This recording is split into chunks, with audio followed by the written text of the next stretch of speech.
Welcome to Let the Quran Speak. I'm Safiyyah, your host. Have you ever thought about what it's like to flee war while living with disablement? We're going to be looking at that now. We have a book here called Untold Stories of Displacement and Disablement. It is written by Dr. Sukaina Dada, and she is here with me today to speak about the experiences, particularly of Syrian refugees. Dr. Sukaina, welcome to Let the Quran Speak. Thank you for having me. I'm so happy to see you finally on Let the Quran Speak. We've talked about having you on the show multiple times. You're here with us. And I'm really excited to talk about your book in particular. Congratulations. Thank you. Why, Sukaina, did you decide to write this book, especially on the subject of disablement and displacement? Because this is a very niche topic, right? It's a very niche topic. And I get this question a lot. For the longest time, for as long as I've known, I've been very interested in supporting children with disabilities and their families. And there's some reasons for that. My cousin Mohammed, when he came to Canada, my sister and I, we went back home to Tanzania and we brought him to Canada, and he was living with cerebral palsy. And we kept saying to the family, like, come to Canada. Canada has everything for you. Mm-hmm. And when they got here, we realized that it's actually very difficult for people to access services. And it might have not been all that we thought it was. And then, I began my journey with Smile Canada, an organization that supports kids with disabilities. And I kept seeing newcomers to Canada who have children with disabilities. It is so much harder for them to access services, to get quality of care. And nobody was talking about it. And then fast forward a few years, I went to do my master's in occupational therapy, and I became an occupational therapist, and I started working in different clinics, and nobody was talking about this population. And then when, in 2000, it was basically 2015, when everybody in Canada was hearing about these masses of Syrian refugees coming, and I was meeting a lot of these families. And it was a really difficult time for me, because here I am talking to these humans, these families, about their experiences.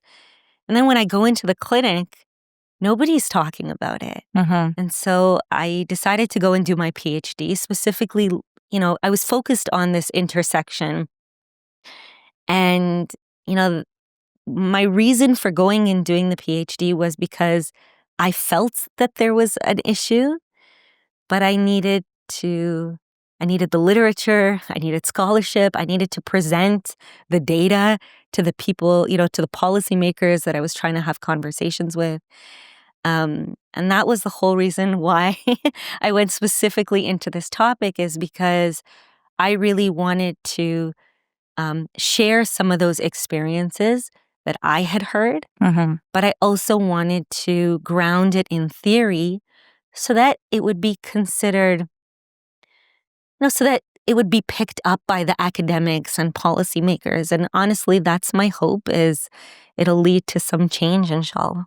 So break this down for me, because when we talk about disability, it's such a wide spectrum. Yeah. Right? It could be physical disability, which is what most people think about. It could be intellectual disability. It could be all sorts of things. It could be something someone was born with, something someone developed over time. So were these stories different depending on, what sort of disability a person was living with? It's a great question. So the idea around disablement is not necessarily, specific to disability as identity. So if a person has Down syndrome, for example, they might identify as somebody with a developmental disability.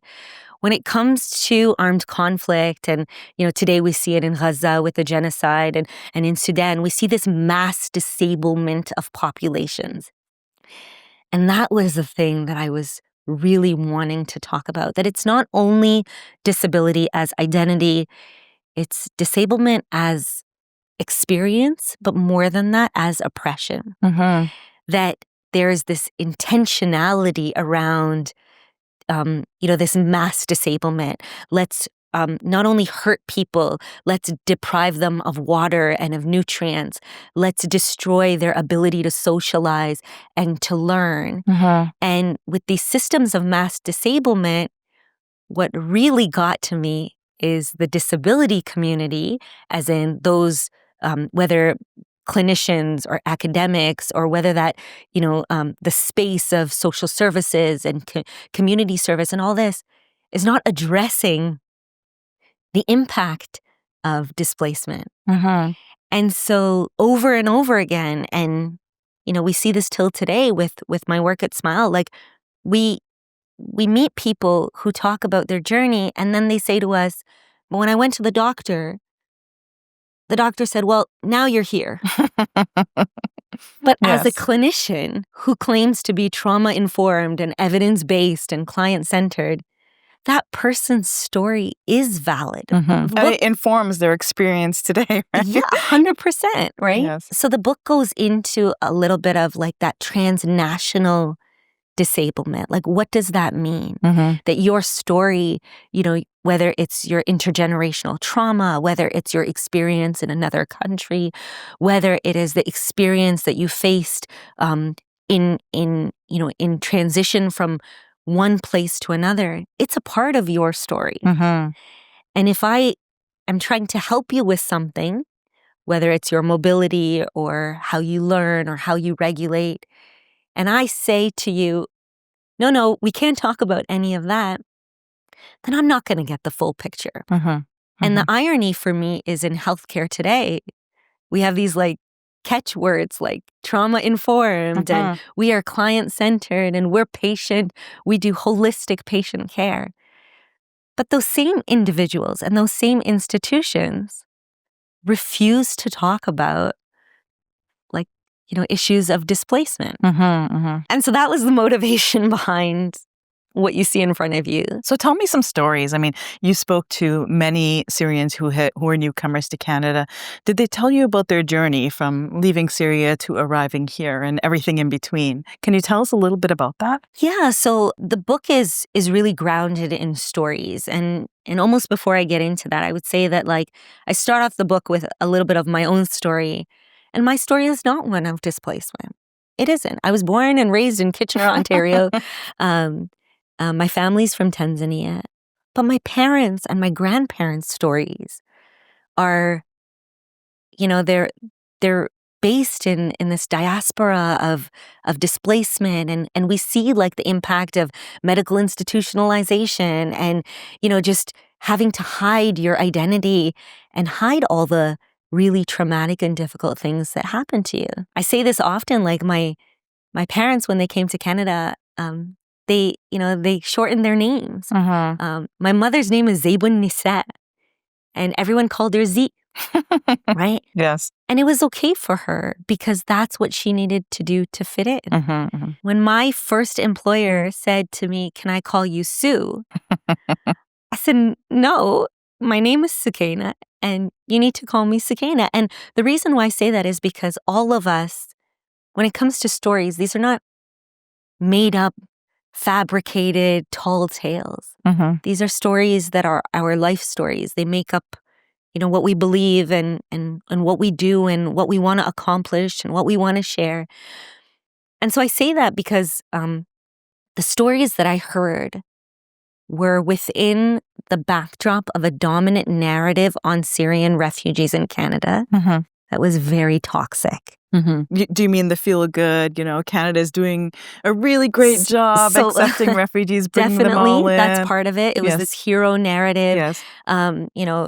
You have images. You must be so thankful to be here in Canada and grateful for everything we've done for you. You're right on. There was, these images of Justin Trudeau with kids in Canada Goose jackets and at the airport and cups of Tim Hortons coffee. And the reality is not a single person I spoke to had that experience.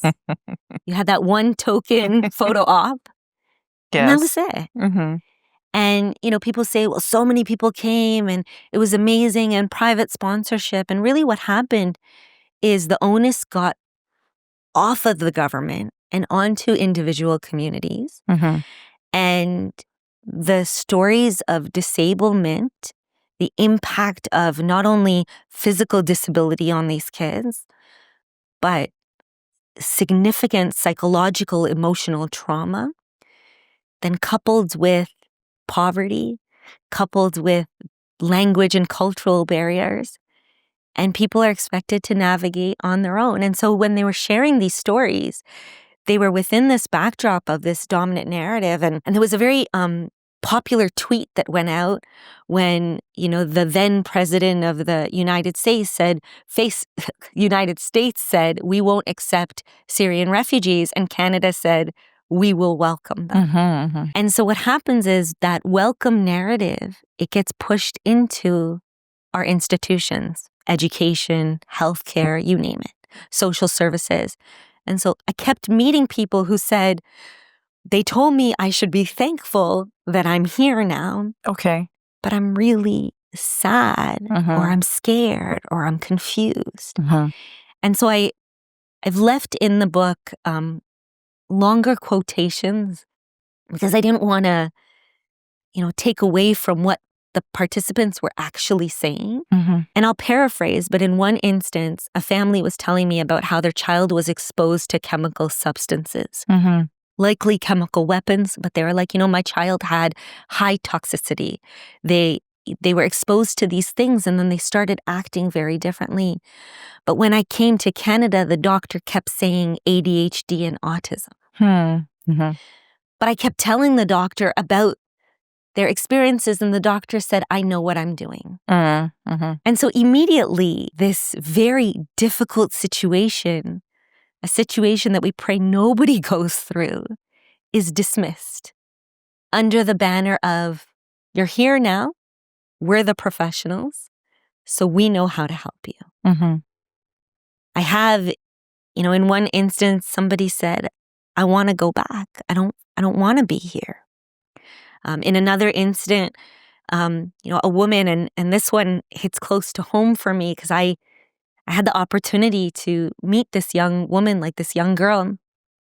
She has a developmental disability and she's wearing a jilbab and, a long garment, but very specific to Syria. She said, this is the Syrian coat. And when the mom put her into public school, one of the teachers said, she already stands out because of her disability, but now with all of this, she's standing out even more. So our recommendation is she takes it off. And this mom says to her daughter, I think you should wear jeans to school.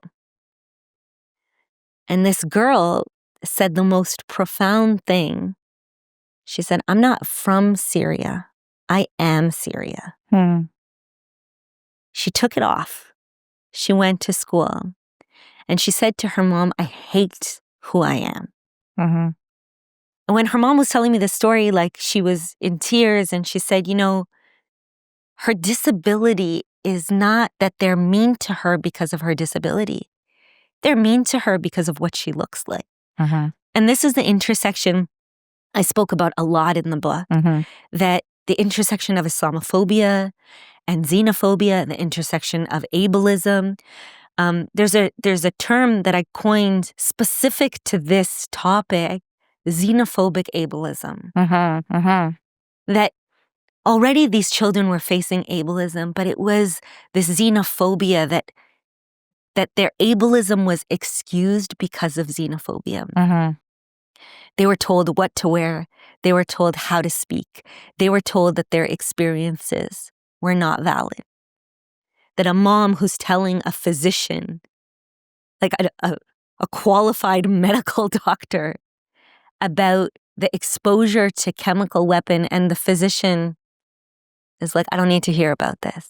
So how'd that make you feel, Sukaina, hearing all these stories one after the other? How many people did you interview? And what was your response as you heard more and more stories to the same effect, that they were feeling unheard and misunderstood? So for the purpose of the study, which informed the book, so the book was informed by my PhD dissertation, I ended up in total interviewing 10 families. And there were many more at the beginning, but of course it was, the research process is a bit drawn out and it is sometimes burdensome on the family. And we didn't want that. We didn't want anyone who didn't want to share their very traumatic experiences. I didn't want to do that. And so, there were people who said, I thought I was ready for this. and I decided I don't want to be part of this, and that's okay. I did remove the identifying information. So other than maybe the families themselves, people should not be able to identify who they are unless, of course, they've shared their story with someone else. But I think after every one, I felt very overwhelmed by the level of xenophobia and the intersectionality between Islamophobia, xenophobia, and ableism. The first interview that I did, and it was during COVID, so I already felt very torn because it was an online interview. And I never intended for that to happen. I really wanted to be face to face. I wanted to talk to people and, be able to give them a glass of water or a tissue box. And it was the most absurd thing for me because it was January 6th. So on the news, January 6th, there was a lot of news coming out of the US around, the storming of the Capitol. And I was already overwhelmed. And in this interview with this, this really gentle soul, this man was telling me about how his children are disabled, and I tell his story quite a bit, first at the beginning and then in the end in different ways. And he said, "My children make noise. It's the way they express themselves. When they're happy, they make noise, and when they're upset, they make noise, and the neighbors are very angry at us." And of course, it was during COVID, so a lot of people were working from home. But he had explained that they make noise as a result of, not being able to communicate verbally, so they make these vocalizations. And sometimes when they're frustrated, the bang, and he said they're really good kids. And he goes, "But the people, they keep giving me a pamphlet." Something was bothering me about what he was saying. And I don't speak Arabic very well. My Arabic is really poor. And so I had an interpreter with me the entire time. He said, "Can I show you?" And I said, "Yeah, you can show us." And he goes, "This pamphlet, I don't understand why they're giving me this pamphlet." And he put it up, and it was a final eviction notice. Oh, okay. And I had to, with the support of the interpreter, we had to explain to him that it was a noise complaint and he was being evicted from his home. And he said, "But where do I..." It must have been so bizarre for him to have he thought it was a pamphlet because, they slide it under the door. So he's like, it's like a flyer. And he said, I don't read and write in English and I don't speak English, but how can they do that? My children are disabled. Isn't it Canada? And it wasn't only him, but several participants referred to the human rights country. But we were told it's a human rights country. Although it wasn't the most difficult story for me to hear in terms of, trauma and complexity of what he went through, it was the most difficult story for me to hear because he kept referring to Canada as, like, how could Canadians do that? A feeling of betrayal, right? Like how, of being let down. And it's hard, it must have been difficult for you to witness that. So kind of, I'm wondering what you think, government officials and service providers and community organizations could have done better and should do better. I think we have to do what we say we're doing. So I mentioned earlier, we use words like we're trauma-informed and culturally responsive. If you go to any government website, we have equity and, we use an EDI framework, or we're an anti-oppression lens. These are all really great conceptually, right? Theoretically, we could talk about this for days about how it's important and why in our own history, oppression towards Indigenous peoples, like how we as a country and our governments and our institutions have adopted certain principles that we want to uphold. I think what happens is, in reality, what we are saying theoretically is not happening at a systemic level. And I do believe that it is because of very oppressive systems, whether it's racism or Islamophobia, anti-Palestinian racism, anti-Black racism. Like, I think it's a very it's something we have to dissect. And it impacted every single person I spoke to. Their stories were not just on their children having difficulty accessing services or being told that their child shouldn't wear a garment or being told that, their kid is, like the parent should put the kid in the home and the kid should be dismissed. Like, it wasn't just those types of incidents. It was grounded in this, in these systems of very, if you listen, like very stark examples of discrimination. What I hope we can do as a country, within our communities, even on our dinner tables, honestly, is have conversations about how in our own spaces do we see that and what are we doing about it. The stories collectively, I said it almost sounded like they spoke to each other ahead of time before they spoke to me. But I never disclosed who I spoke to. It's almost like there was a collective voice. But they were not related. They didn't come from the same place. They had different interests, different backgrounds, different aspirations. But there was this collective set of experiences that would tell you that there's a real problem that we have to address. At the very end of the book, right before the book was about to be published, I emailed the publisher and I said, it's 2025. I've been working on this since 2018-ish. And now it's ready to go out there. And I don't feel very comfortable putting this out there without addressing I just need a few paragraphs to add.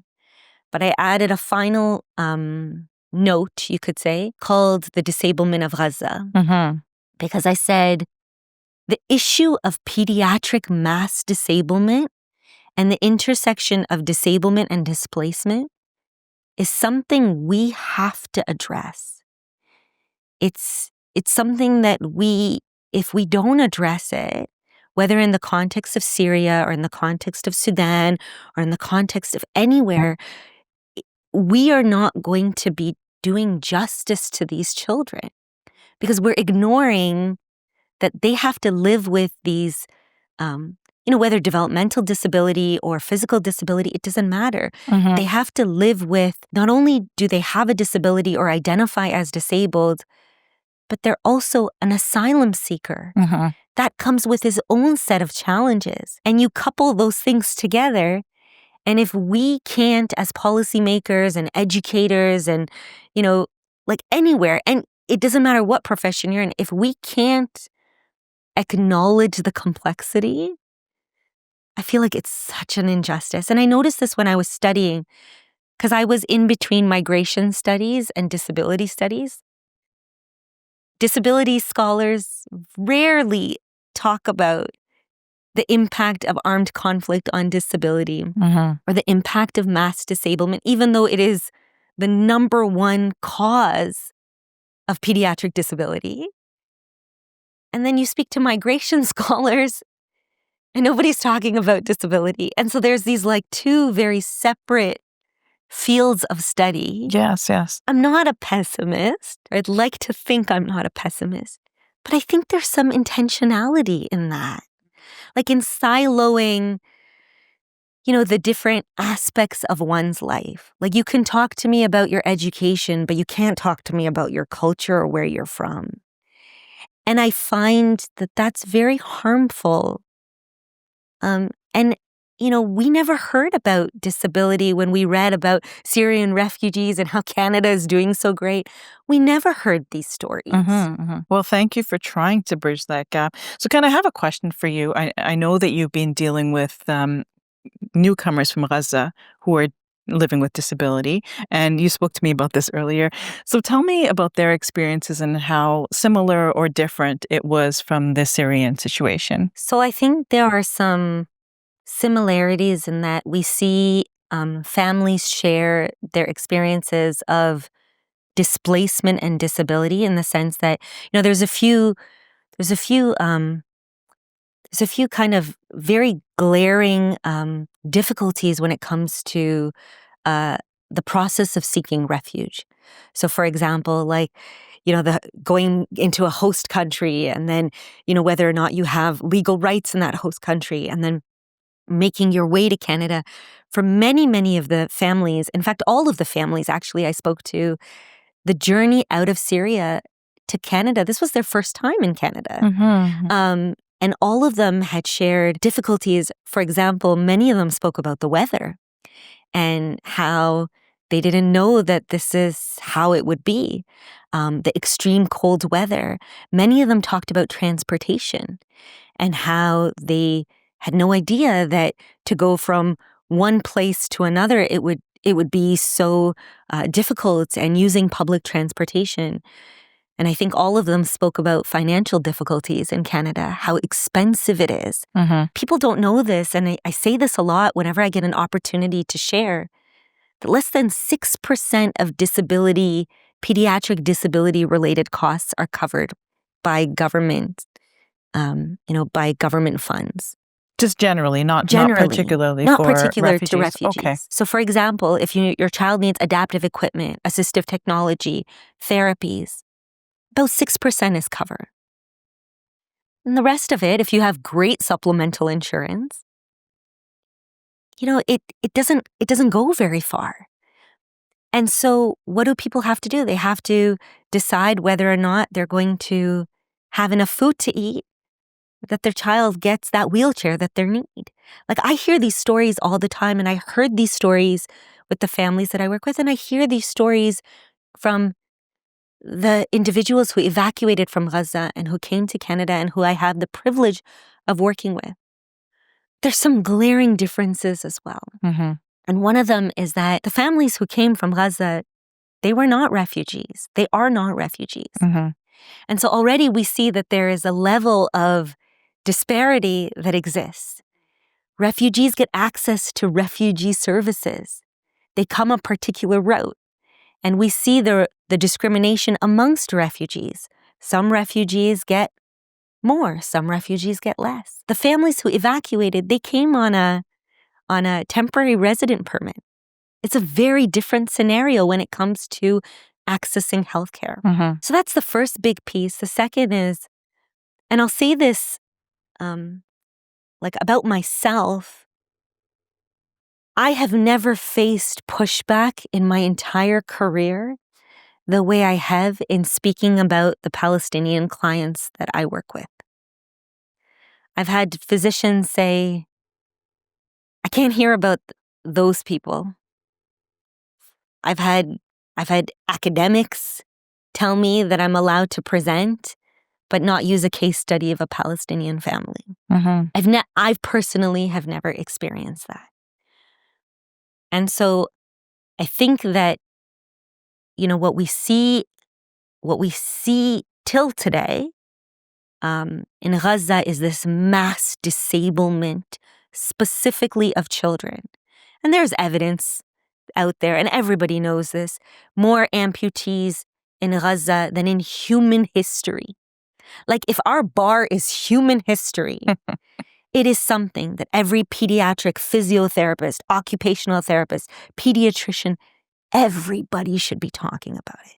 And unfortunately, that's not what we see. There's a lot to unpack there, but my hope is that when we talk about the intersection of disablement and displacement, that we really have those tough conversations, whether in healthcare, in academia, in education.